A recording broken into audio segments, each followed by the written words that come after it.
Memuji Yesus selamanya.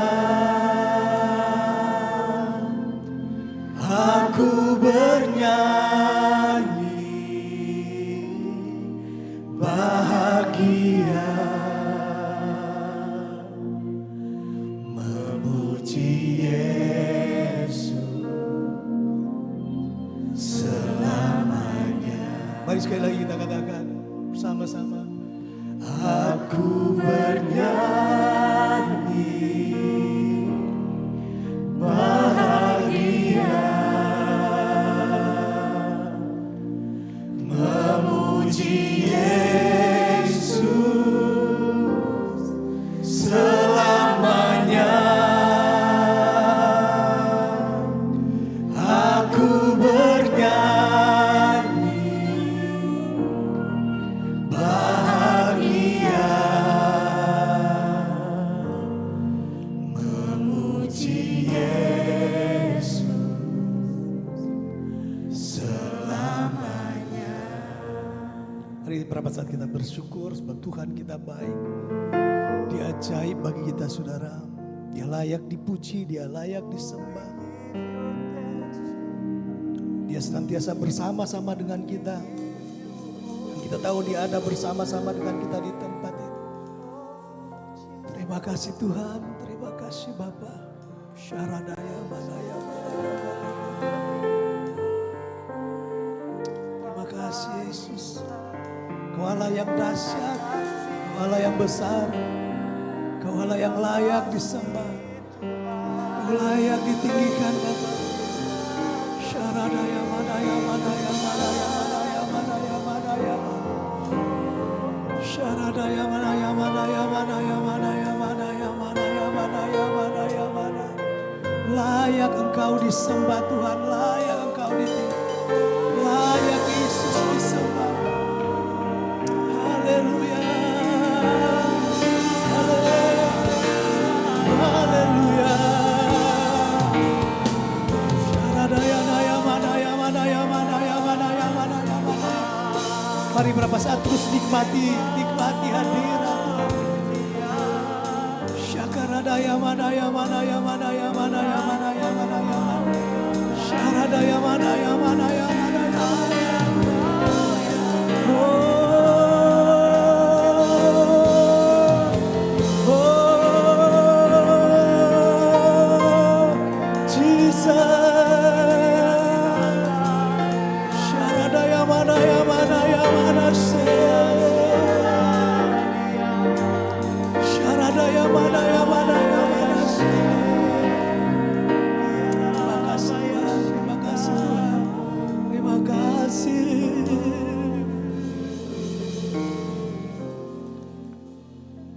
Aku bernyanyi bahagia, memuji Yesus selamanya. Aku bernyanyi bahagia, memuji Yesus selamanya. Terima kasih ada ucapan syukur dalam hati dan pikiran kami, di mulut kami Tuhan, karena kami tahu kasih karunia Tuhan telah menuntun kami sampai kami ada di minggu pertama bulan Desember tahun ini Tuhan. Itu bukan kuat dan gagah kami, tapi Tuhan yang mengaruniakan hari demi hari. Kami melewati banyak hal, bukan dengan kemampuan kami, tapi kuasa Tuhan bekerja dalam hidup kami. Terima kasih untuk kesempatan kami boleh membaca, merenungkan firman Tuhan. Dan sebab itu kami buka hati kami untuk mendengarkannya. Pakai hamba-Mu Tuhan, nyatakan isi hati-Mu. Di dalam nama Yesus kami berdoa. Haleluya. Sama-sama katakan amin. Silakan duduk. Shalom semua. Puji Tuhan, saudara, gereja kita wajah baru untuk posisi duduknya ini luar biasa bagi teman-teman yang bekerja dedikasi sepanjang minggu ini supaya kita boleh semakin hari semakin bisa melihat bahwa Tuhan itu baik dalam kehidupan kita. Dia tidak pernah meninggalkan kita, bahkan terus Tuhan membawa kita naik, bukan turun tapi senantiasa naik di dalam Tuhan. Yang percaya katakan bersama amin. Saudara, sore menjelang malam hari ini saya kasih tema untuk sharing firman Tuhan malam ini, yaitu kasih Tuhan bagi dunia. Saudara, mungkin hari-hari ini sama dengan saya, ada banyak kejutan terjadi di 2-3 minggu ini. Kalau tidak salah, sebagai bapak-bapak pencinta olahraga, sepak bola, saudara, hari-hari ini kita sedang disuguhi pertandingan Piala Dunia. Dan saya berdoa mudah-mudahan yang menjadi yang masuk 16 adalah tim yang kita dukung. Amin. Ada kejutan demi kejutan, dan salah satu kejutannya itu ketika bangsa atau kesebelasan Arab Saudi mengalahkan Argentina. Saudara, semua pemain 26 pemain tim sepak bola Arab Saudi waktu mereka mengalahkan Argentina, yang ada Messi di sana, saudara-saudara. Semuanya dapat hadiah dari seorang pangeran. Masing-masing mendapatkan satu buah mobil Rolls Royce Phantom, saudara-saudara. Wah, ada yang mau saudara-saudara di tempat ini. Sebetulnya saya juga mau, tapi saya pikir-pikir, aduh, nanti kalau dapat itu perawatannya berapa ya?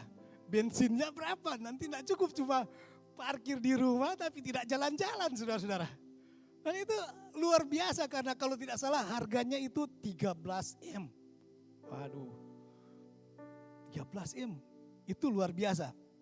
Nah, saya percaya kejutan itu apa yang bisa dilakukan oleh atau apa yang bisa diterima oleh para pesepak bola kesebelasan dari negara ini boleh terjadi karena ada satu pribadi yang punya harta yang besar, bisa memberikannya, saudara-saudara, bisa memberikan hadiah itu karena dia punya, ada seorang yang punya pengaruh yang besar, punya juga harta yang banyak untuk bisa melakukannya. Dia kaya raya karena dia adalah pewaris takhta kalau tidak salah. Dan itu menjadi hadiah terbaik mungkin bagi kesebelasan ini sepanjang hidup mereka selama ini, saudara-saudara. Dan saya percaya juga di dalam firman Tuhan sebagai orang percaya, kita tahu bahwa hari-hari ini atau bulan ini seluruh orang Kristen sedang memperingati hari kelahiran Yesus Kristus yang kita kenal dengan Natal. Dan Natal ini bagi sebagian orang mungkin sekedar menikmati atmosfernya. Saudara-saudara, menikmati atmosfer Natal. Dulu orang bilang kalau mau Natal di Minahasa, di kampung saya, saudara-saudara, bukan di kampung saudara. Itu orang tua itu mulai bingung karena nanti memikirkan akan membeli baju dari anak-anaknya, makanan yang harus disiapkan, minuman yang harus disiapkan, disediakan. Nah, bukan cuma bingung pada awal bulan, tapi akhir bulan dan awal bulan kemudian mereka juga bingung untuk bagaimana mengembalikan pinjaman itu, saudara-saudara. Karena nanti kan kita akan pesta Natal. Banyak pesta, jadi setelah ibadah kita pesta. Sorry saudara, saya seperti itu dulu. Menghabiskan malam dengan minuman keras. Itu biasa, atmosfernya luar biasa memang saudara-saudara. Sepanjang bulan itu luar biasa. Saya pernah ingat waktu saya kuliah, kalau mata kuliahnya sekalipun ujian itu tanggal 23 atau 24 Desember, saya tidak akan ikut. Karena mau pulang kampung, ini Natal. Pengaruhnya luar biasa. Dan bagi orang percaya, saudara-saudara, bagi kita semua sebagai anak-anak Tuhan, kita tahu bahwa kasih Tuhan yang besar itu, Natal itu diberikan oleh Tuhan yang besar, yang memiliki kasih yang besar, karena dia itu pribadi yang besar. Lebih besar mungkin dari orang-orang yang kita lihat hebat di Timur Tengah, orang-orang kaya. Kita punya Allah yang mampu memberikan Yesus Tuhan lahir di dunia ini karena dia Allah kita punya pribadi yang lebih dahsyat dari siapapun. Lebih besar dari siapapun. Dan Natal adalah cara Tuhan untuk mengasihi dunia yang dalam pandangan Tuhan jatuh dalam dosa dan menuju pada kematian yang kekal. Di mana caranya melakukannya itu luar biasa. Dia mengirimkan anaknya yang tunggal. Dan saya percaya ini adalah utusan terbaik yang pernah terjadi dari kerajaan Allah. Kalau sebelum itu mungkin ada nabi-nabi, para hakim, hamba Tuhan yang luar biasa. Tapi kali ini utusan yang Tuhan utus ke dunia adalah putra mahkota kerajaan Allah. Dan itu sangat luar biasa bagi orang yang percaya. Itu bukan main-main, itu luar biasa saudara-saudara. Saudara, inilah utusan terbaik yang pernah dilakukan oleh kerajaan surga. Nah, kenapa dia mengutus pribadi terbaik? Karena saya percaya dia punya tujuan terbaik dari pengutusan ini. Nah, saya merenungkan firman Tuhan, ada ada 2 poin yang saya temukan yang luar biasa dari kenapa Tuhan mengutus juru selamat ini atau pribadi anak Allah sendiri. Pertama Lukas 1 ayat 26 sampai 34. Ya, kita bacakan Injil Lukas 1 ayat 26 sampai 34. Firman Tuhan berkata seperti ini. Dalam bulan yang ke-6 Allah menyuruh malaikat Gabriel pergi ke sebuah kota di Galilea bernama Nazaret kepada seorang perawan yang bertunangan dengan seorang bernama Yusuf dari keluarga Daud. Nama perawan itu Maria. Ketika malaikat itu masuk ke rumah Maria, ia berkata, "Salam hai engkau yang dikaruniai Tuhan, Tuhan menyertai engkau." Maria terkejut mendengar perkataan itu lalu bertanya dalam hatinya, "Apakah arti salam itu?" Kata malaikat itu kepadanya, "Jangan takut hai Maria sebab engkau beroleh kasih karunia di hadapan Allah. Sesungguhnya engkau akan mengandung dan akan melahirkan seorang anak laki-laki dan hendaklah engkau menamai dia Yesus. Ia akan menjadi besar dan akan disebut anak Allah yang maha tinggi. Dan Tuhan Allah akan mengaruniakan kepadanya tahta Daud bapa leluhurnya." Ayat 33. "Dan ia akan menjadi raja atas kaum keturunan Yakub sampai selama-lamanya. Dan kerajaannya tidak akan berkesudahan." Yang terakhir, kata Maria kepada malaikat itu, "Bagaimana hal itu mungkin terjadi? Karena aku belum bersuami." Mari kita baca lagi ayat 33, saudara. Menjadi pembacaan yang kita bold atau kita garis bawahi. Firman Tuhan berkata seperti ini. "Dan ia akan menjadi raja atas kaum keturunan Yakub sampai selama-lamanya. Dan kerajaannya tidak akan berkesudahan." Saya percaya bahwa salah satu tujuan dari Tuhan mengutus anaknya, sebagaimana ditulis dalam firman Tuhan ini, adalah Allah mengirim anaknya menjadi raja atas umatnya. Amin, saudara-saudara. Mari kita renungan kenapa Allah mengutus anaknya menjadi raja atas umatnya di muka bumi ini. Nah, saya percaya bahwa raja itu adalah posisi yang sangat vital fungsinya. Raja itu kalau kita salah pilih raja, kita bisa sebuah kerajaan yang dipimpin oleh raja yang salah, itu bisa berbahaya. Amin. Maka hari-hari ini kita bisa katakan dunia sekarang sedang krisis kepemimpinan, saudara-saudara. Sering terjadi di dunia ini. Oleh sebab itu sekarang kita mulai berdoa untuk tahun 2024. Biar yang terbaik diutus oleh Tuhan memerintah di negara kita. Di provinsi kita, di kota kita. Karena raja itu punya fungsi yang sangat vital. Juga menentukan kehidupan kita, gereja Tuhan. Oleh sebab itu Tuhan mengutus anaknya menjadi raja, saudara-saudara. Untuk memerintah dengan kuasa yang luar biasa. Yesus adalah raja yang disertai dengan kemampuan dan kuasa yang besar. Yang setuju katakan amin. Yesus bukan raja biasa. Yesus adalah raja yang punya kapasitas yang betul-betul dibutuhkan oleh dunia ini. Oleh orang yang kehilangan pengharapan, oleh orang-orang kecil, orang-orang besar pun membutuhkan raja seperti ini. Pemimpin seperti ini. Raja yang akan memberikan perlindungan, memimpin dengan pemerintahan dengan pola yang terbaik yang tidak akan dapat kita temukan dalam pemerintahan di dunia ini. Dan yang luar biasanya raja yang datang ini, saudara-saudara, raja yang bertakhta juga di hati setiap umat Tuhan. Raja yang ada di sini. Amin, saudara.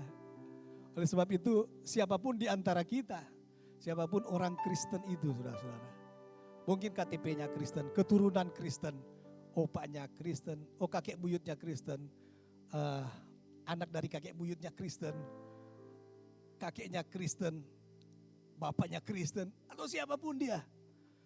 Tapi saya mau katakan, kalau raja itu, kalau yang bertahta di hatinya bukan raja itu, dia adalah ladang penginjilan kita. Kenapa? Karena kita tahu orang yang bisa membawa, memberikan suatu kepemimpinan yang terbaik di alam semesta ini. Bahkan di angkasa yang tidak terbatas luasnya. Cuma satu pribadi yang bisa menjamin semuanya terjadi. Dengan baik. Itu raja di atas segala raja. Yesus itu sendiri. Pertanyaannya, apakah di hati kita ada raja itu, saudara-saudara? Yang memimpin kita melewati lembah kekelaman. Yang memimpin kita melewati pergumulan demi pergumulan.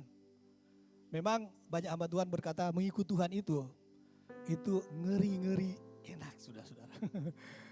Ketika Tuhan memanggil Musa, saya percaya dia belum bilang kamu akan membelah lautan ketika dikejar-kejar oleh Firaun dan orang-orang yang memusuhi bangsa ini.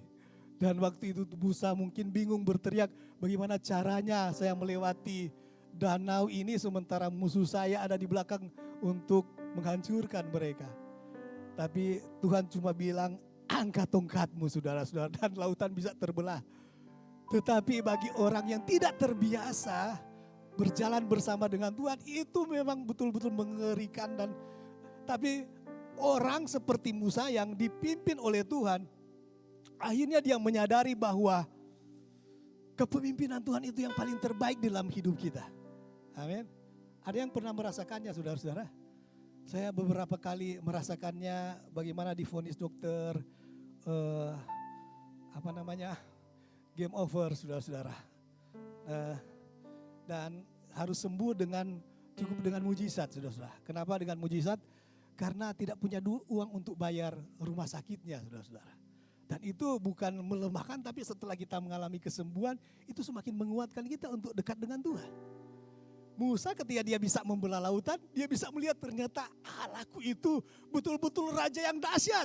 Amin, saudara-saudara. Nah, akhirnya Musa mengerti bahwa mengikuti Yesus itu adalah kesukaan yang terbaik, hidup yang terbaik. Ketika kita berjalan dengan Tuhan, pertama kali ketika kita dipanggil oleh Dia, mungkin seperti anak-anak kita akan dibimbing oleh Dia. Apapun yang kita minta, Tuhan bisa melakukan. Saya pernah mengalami waktu baru bertobat. Di rumah saya ada banyak orang, karena yang tinggal di situ sekitar 20 orang. Suatu kali kita ada acara dan tidak ada air. Saya ketua panitianya. Apa yang terjadi? Orang yang baru bertobat ini dengan iman yang berani. Saya datang di keran air. Saya bilang, kalau engkau memang Tuhan yang saya sembah dalam Yesus Kristus, saya berdoa dalam nama Yesus, keluar air. Dan apa yang terjadi? Keluar air, saudara-saudara. Padahal seluruh daerah itu tidak ada air. Saya lebih luar biasa lagi surprise-nya ketika saya dengar bagaimana mall ini dibuat. Tuhan memberikan hikmat dan penglihatan pada gembala kita, Pastor Chandra, dan dia menggambar di atas tisu ya Pastor. Dan inilah mall itu saudara-saudara. Itu ngeri-ngeri enak saudara-saudara. Betapa dahsyatnya Tuhan ketika kita terbiasa berjalan dengan Tuhan. Sampai Musa berkata, jangan izinkan aku berjalan kalau engkau tidak menyertai aku saudara-saudara. Kenapa? Karena Musa merasakan bagaimana kalau Tuhan bertahta di dalam hatinya. Di tempat ini saya mau bilang, kalau saudara mungkin diperhadapkan dengan harus memutuskan keputusan-keputusan penting. Jangan lupa tanya dulu. Mau cari jodoh, jangan lupa saudara-saudara. Tanya dulu saudara-saudara, ini penting selama-lamanya. Kemarin kita sudah ikut couples gathering. Ada satu quote bahwa pernikahan bukan sekedar tetapi sebuah komitmen yang selama-lamanya. Waktu kita masih pacaran semua enak. Tapi setelah selesai, habis pacaran, setelah menikah, ternyata tidak semua sedap, orang Manado bilang saudara-saudara. Itu bisa berbahaya. Kalau kita sudah musuhan, tiap pagi kita bangun, dia lagi ada di samping kita saudara-saudara. Padahal kita tidak cocok lagi, besoknya lagi. Tapi kita terikat dengan pernikahan yang tidak bisa dipisahkan oleh manusia. Oleh sebab itu, saudara kalau mau memutuskan sesuatu, cari jodoh, mau pekerjaan sebagai hamba Tuhan, mau kuliah, mau apapun yang penting bagi kita, jangan lupa minta petunjuk dari Raja itu. Dia akan memimpin kita menemukan jodoh yang terbaik, saudara-saudara. Nah, sampai kita menikmati betapa enaknya berjalan dengan Tuhan. Banyak kesaksian yang boleh diceritakan. Tapi saya merenungkan nyanyian ini, begitu luar biasanya nyanyian ini saudara-saudara. Mengikut Yesus, itulah kesukaan hatiku. Ku lepas semua hakku, mengenal kehendaknya di hidupku. Mengiring Yesus, itulah kesukaan, itulah kekuatan hidupku.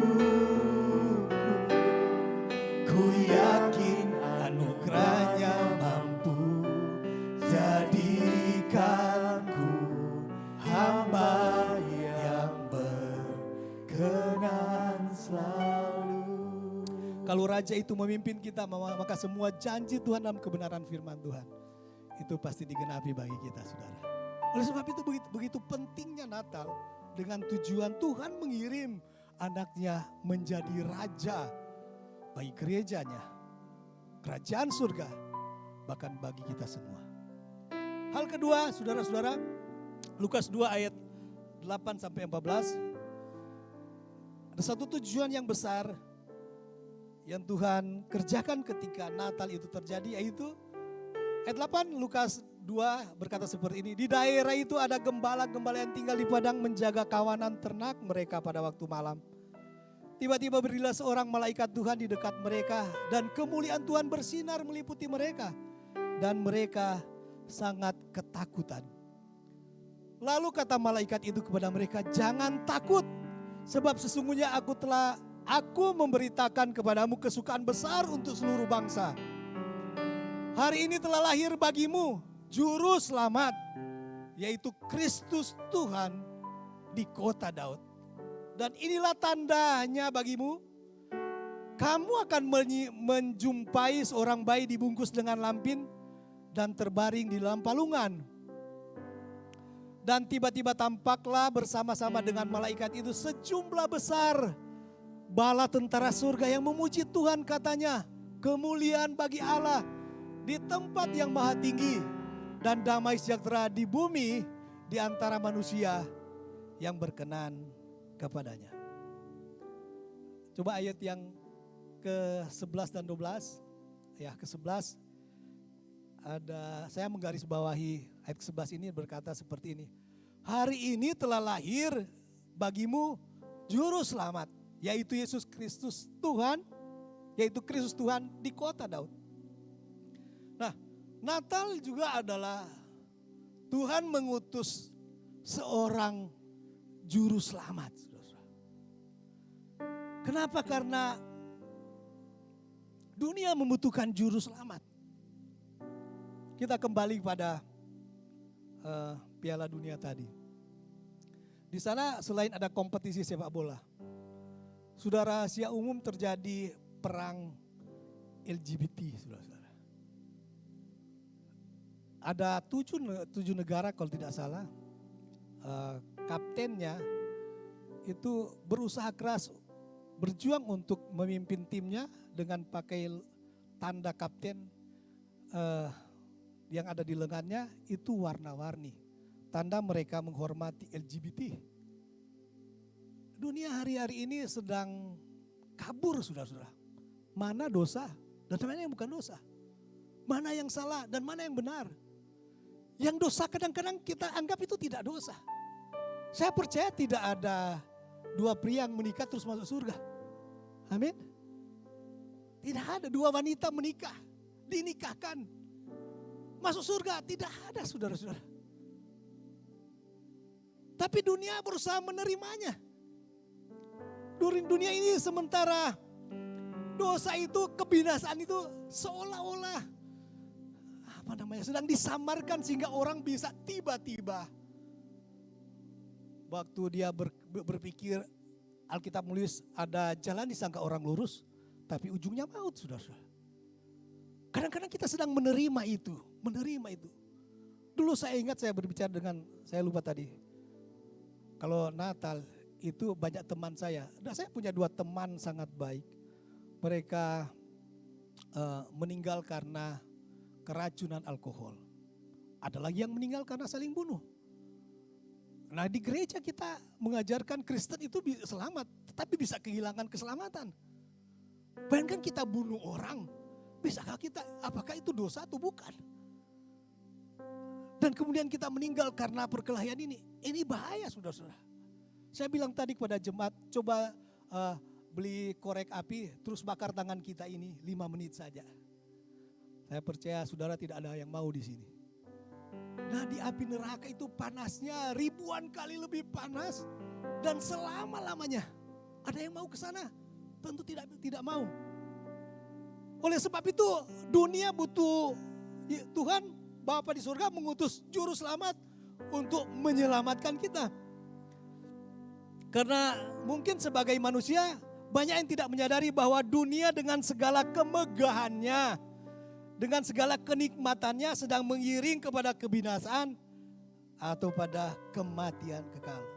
Oleh sebab itu keselamatan harus menjadi milik terpenting dalam hidup kita.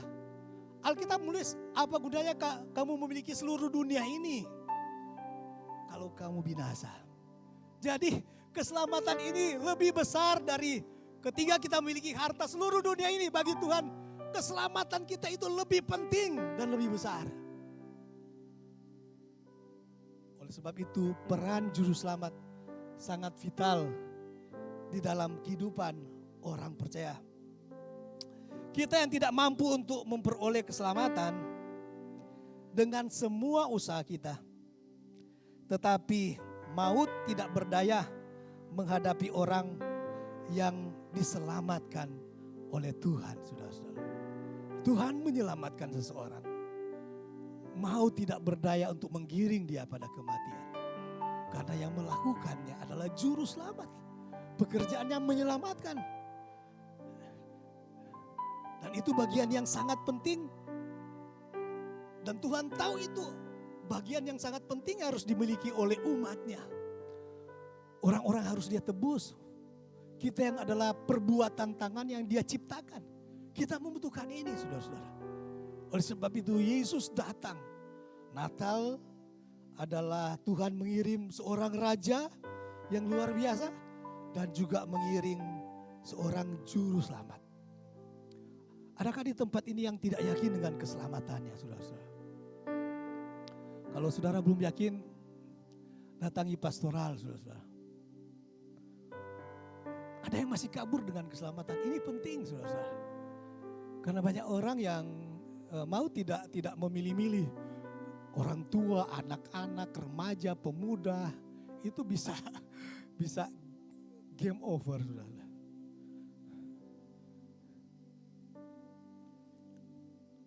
Dan dunia ini juga membutuhkan orang-orang yang mengalami mujizat Natal tadi, yang dipimpin oleh Raja dan yang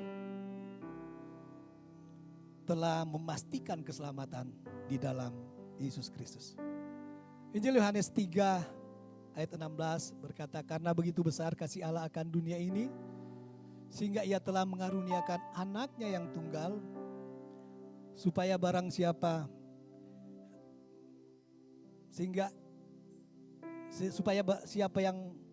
setiap orang yang percaya kepadanya tidak binasa, melainkan beroleh hidup yang kekal.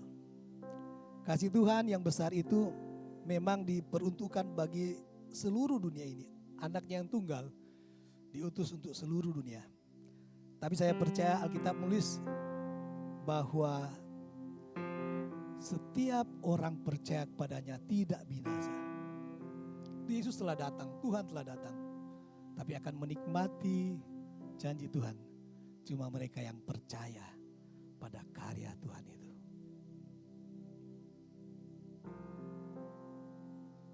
Yesus, Engkau juru selamatku, dalam janji-Mu kemenanganku, selamanya kan ku nyatakan besar setiamu Tuhan di hidupku.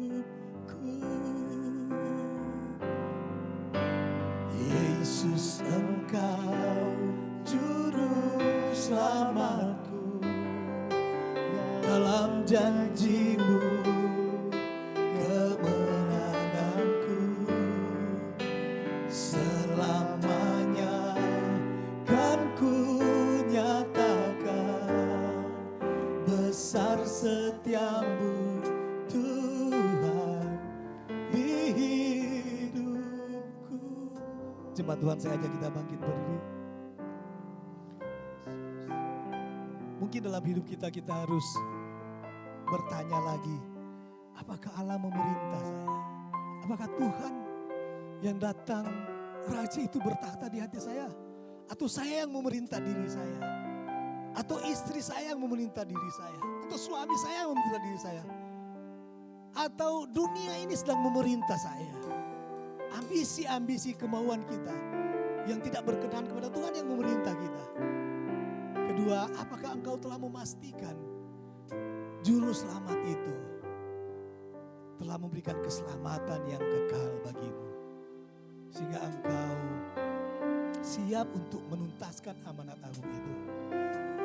Mari hari ini beberapa saat kita sambil kita nyanyikan pujian ini, biar hati terbuka, biar dia memerintah, biar dia melakukan tugasnya menjawab saudara jemaat Tuhan di gereja ini. Sama-sama kita katakan,